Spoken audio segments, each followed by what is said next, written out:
লাউয়ের সঠিক ফলন কিভাবে করলে শত শত লাউ পাওয়া যায় এতদিন আপনাদের সাথে শেয়ার করেছি। আজকে ভিডিওর বিষয়বস্তু হচ্ছে এই মাচা থেকে লাউ নিয়ে শতভাগ ঠিক রেখে কিভাবে আপনারা লাউ হারভেস্ট করবেন। হ্যালো এভরিওয়ান, আসসালামু আলাইকুম। কেমন আছেন আপনারা সবাই? আলহামদুলিল্লাহ, আমি তো অনেক ভালো আছি। আশা রাখছি আপনারাও ভালো আছেন। আজ আপনাদের সাথে যে ভিডিওটি শেয়ার করতে যাচ্ছি, টানা 36 ঘন্টা বৃষ্টির পর আমি এই যে দেখতে পাচ্ছেন ছাতা নিয়ে এসেছি, কারণ এত ঝুমা বৃষ্টিতে এভাবে আসা পসিবল না।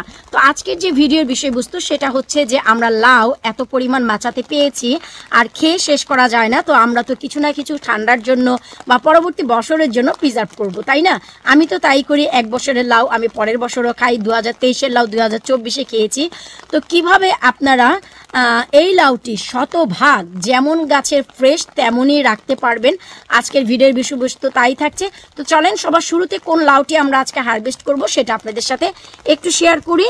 আর প্লিজ ভিডিওটি ভালো লাগলে সবার সাথে শেয়ার করে দিবেন। এতে করে সবাই যারা ইউকেতে আছেন এই পদ্ধতি ফলো করে লাউ প্রিজার্ভ করা তাদের জন্য একদমই ইজি ওয়ে। যারা বাংলাদেশে থাকেন তারা কিভাবে প্রিজার্ভ করতে পারেন ডিপ ফ্রিজে সেটাও আমি বলে দিব।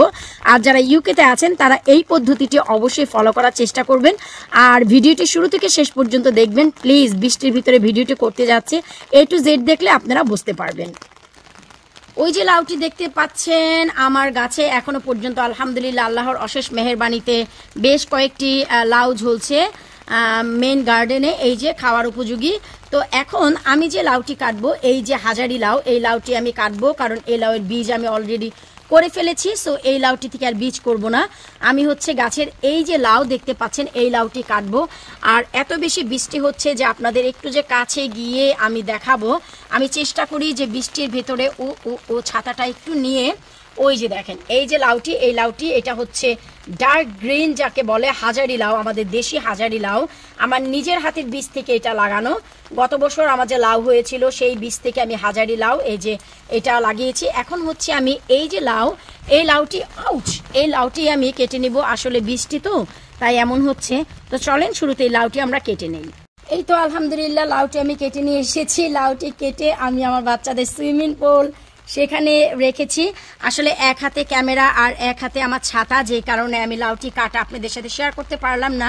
ওই তো আমি ওই জায়গা থেকে এই যে মাত্র কেটে এখানে নিয়ে এসেছি। চলেন এখন এটার ওজন কত হয়েছে সেটাও একটু দেখে নিই, আর এটা আমি কিভাবে প্রসেস করব চলেন সেটা আপনাদের সাথে একটু শেয়ার করি। এই তো আমি লাউটা হচ্ছে আমার ওয়েট মেশিনে রেখেছি, আর তার পাশাপাশি আমি আপনাদের দেখাচ্ছি। দেখেন লাউটির ওজন হয়েছে 3 কেজি 400 গ্রাম। আলহামদুলিল্লাহ এই লাউটি 3 কেজি 400 গ্রাম মানে কিন্তু কম না। তো এটা হচ্ছে হাজারি লাউ, আর লাউটি কিন্তু দেখে মনে হচ্ছে বতি হয়ে গেছে। আসলে বতি হয়নি। আমি বেশ কয়েকবার আপনাদেরকে এক্সপ্লেন করেছি কিভাবে বুঝতে পারবেন যে লাউটি বতি হয়নি। একটু নোটিস করলে দেখবেন ছোট ছোট সাদা সাদা লোমগুলো, এইগুলো যদি দেখেন যে স্টিল আছে তার মানে লাউটি কচি আছে। আরও বোঝার উপায় হচ্ছে এই যে একটি নখ যদি প্রেস করেন, এই যে ইজিলি প্রেস হয়ে যাচ্ছে আর এই যে কষ বের হচ্ছে, তার মানে আপনার লাউটি কিন্তু ভালো কচি আছে। তো চলেন এখন এটাকে আমরা কেটে ধুয়ে পরিষ্কার করে শুরুতে একটু প্রসেস করে নিই। আলহামদুলিল্লাহ এই তো আমি লাউটি ঘরে এনে ভালো করে কেটে ধুয়ে পরিষ্কার করে ছোট ছোট টুকরো করে নিয়েছি। আর টুকরোগুলো আমি একটু মোটা মোটা রেখেছি, তার কারণও আমি বলছি। এই যে দেখেন সাইডে যে বীজগুলো থাকে, অনেক সময় রান্নার সময় বীজগুলো খেলে কচকচ লাগে, তো যতটা সম্ভব আমি বীজগুলো বরাবরই ফেলে দেই। এই যে দেখেন, আর এই যে আমি একটু দেখাচ্ছি, এই হচ্ছে বীজগুলো একদমই কচি যাকে বলা চলে। আমি একটু দেখাচ্ছি, এই যে দেখেন। মোট কথা হচ্ছে এগুলো দিয়ে আপনারা ভর্তা খেতে পারবেন। এই যে একদম আপনার প্রেস করলে ভেঙে যাচ্ছে, যেহেতু আই মিন স্লাইমি। এই যে দেখেন একদম ভেঙে কিন্তু চলে গেছে, অনেক বেশি স্লাইমি, যে কারণে আমি ধরে রাখতে পারছি না। আই মিন আঠালো। এই যে দেখেন একদমই হয়ে গেছে, কিন্তু আমি ভর্তা করবো না, এগুলো ফেলে দিব। কারণ গতকালকে উর্মি ভাবিরা মিমরা এসেছিল, এত শাকসবজি রান্না করেছি রে ভাই গার্ডেনের, যে কি আর বলবো। তাছাড়া এই যে দেখেন গতকালকে একটি চাইনিজ লাউ কেটেছি।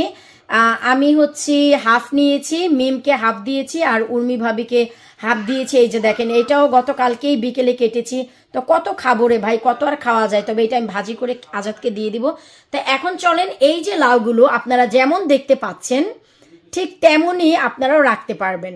আমি যে পদ্ধতিতে আজকে লাউটি রাখতে যাচ্ছি, ইউকেতে যারা আছেন তারা এই পদ্ধতিতে রাখতে পারবেন। আর যাদের কাছে এই সুযোগ সুবিধাটা থাকবে না, আমি শেষে বলে দিব যে আপনারা কিভাবে রাখবেন। এই হচ্ছে রে ভাই আমার জাদুর মেশিন। সো এখন এটা হচ্ছে ভ্যাকুয়াম সিলার। এটা ইউকেতে আপনারা অ্যাভেলেবেল যে কোনো জায়গায় পেয়ে যাবেন। তো এখন এই যে আমি যে জিনিসগুলো প্যাক করেছি সেটা হচ্ছে আমি এখানে একদম সিল করে রাখবো।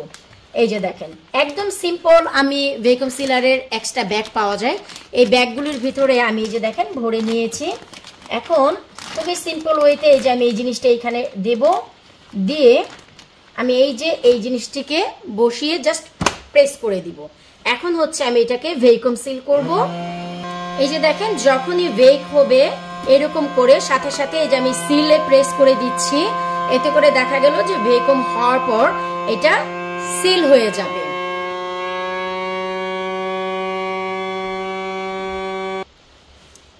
এরপর এই যে আমি একটু দেখাচ্ছি, দেখেন এই প্যাকেটের ভিতরে আমরা যে সব থেকে কিনে নিয়ে আসি, ভিতরে কোনো এক্সট্রা ইয়ার থাকে না, যে কারণে ফ্রোজেনও হয় না, ভিতরে কোনো আইসও জমে না। এই যে দেখেন খুব চমৎকারভাবে কিন্তু এটা ভ্যাকুয়াম সিল হয়ে গেল। এই তো আলহামদুলিল্লাহ আমি আমার লাউগুলোকে ভ্যাকুয়াম সিল করে নিলাম। আর আমি কিন্তু এই যে দেখেন লিখে রেখেছি যে হাজারি লাউ 2024। এটা আসলে যে লিখে রাখতে হবে তা না, আমার গার্ডেনে যেহেতু হরেক রকম লাউ রয়েছে, তো এটা যদি আমি লিখে রাখি আমার নিজের জন্য অনেক সুবিধা হয় যে কোনটা কোন লাউ, কোনটা কোন সালের। 2023-এর বেশ কিছু শাকসবজিও কিন্তু আমার কাছে আছে। আর এই যে দেখেন এখানে কিন্তু আমি 4টি প্যাকেট করেছি। আর কিছুটা লাউ আমি ফ্রেশ রেখে দিলাম, হয়তো বা আমার নামে নাকি ওদের চিকেনের সাথে আলুর পরিবর্তে এবার এই লাউটা দিয়ে দিব, অথবা একটু খিচুড়িতে দিয়ে দিব। মিক্স সবজি খিচুড়ি খাওয়ার ইচ্ছা আজাদ বলছিল 2-3 দিন যাব। আর ভাই 3.5 কেজি ওজনের একটি লাউ, মাশাল্লাহ কম তো হবে না, অনেক হয়েছে অ্যামাউন্টে, তা তো আপনারা নিজেরাই দেখলেন।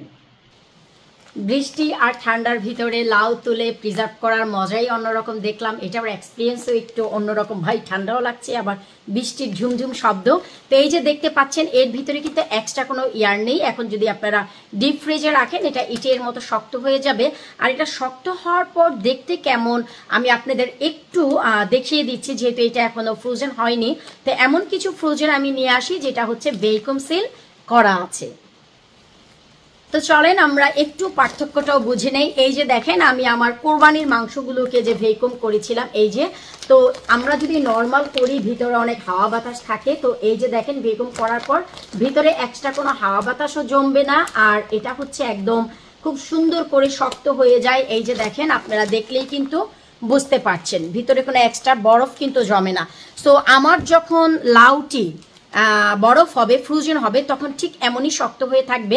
এই জন্য আপনারা বছর ব্যাপী এটাকে ডিপ ফ্রিজে রেখে খেতে পারবেন। যখন এই সিলটি আবার কাটবেন তখন এই লাউটি যেমন সতেজ আছে ঠিক তেমনই সতেজ থাকবে।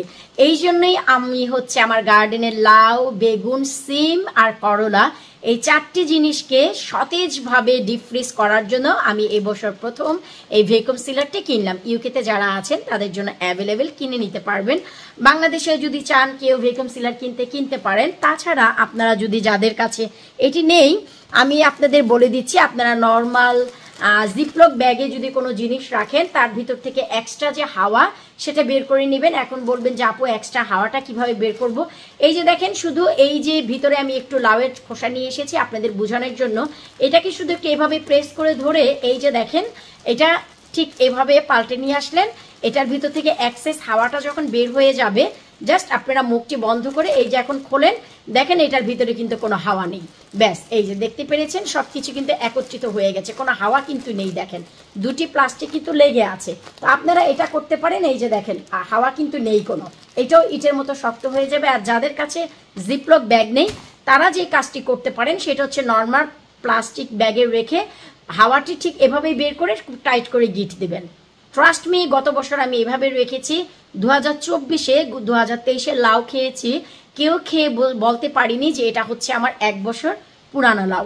তো এই জন্যই আমি আপনাদের সাথে আজকে A to Z শেয়ার করলাম। আসলে আমার এই মিটটাও দেখানোর প্রয়োজন ছিল না, যারা একদমই নতুন তাদের জন্য ভিডিওটি করে দিলাম যেন আপনারা বুঝতে পারেন যে ভ্যাকুয়াম সিলের পর জিনিসটি কেমন থাকবে। একদমই সতেজের থেকে সতেজ, গাছ থেকে কাটার পর আপনারা লাউটি যেমন পাবেন, যখনই আপনারা সিলটি ওপেন করবেন তখনই ঠিক এমন পাবেন। আরও একটি তথ্য আমি দিয়ে দিচ্ছি, বেগুন, আপনাদের গাছের বেগুন ভালো করে কেটে ধুয়ে পরিষ্কার করে চাকচাক করে কেটে নেবেন, মোটা করে হলুদ মরিচ লবণ মাখিয়ে এইভাবেই সিলিং ব্যাগের ভিতর দিয়ে যদি আপনারা ভ্যাকুয়াম করে রাখেন, যখন ইচ্ছে ডিপ ফ্রিজ থেকে বের করে একদম ফ্রেশের মতন পাবেন, তখন এটা ভেজে আপনারা খেতে পারবেন।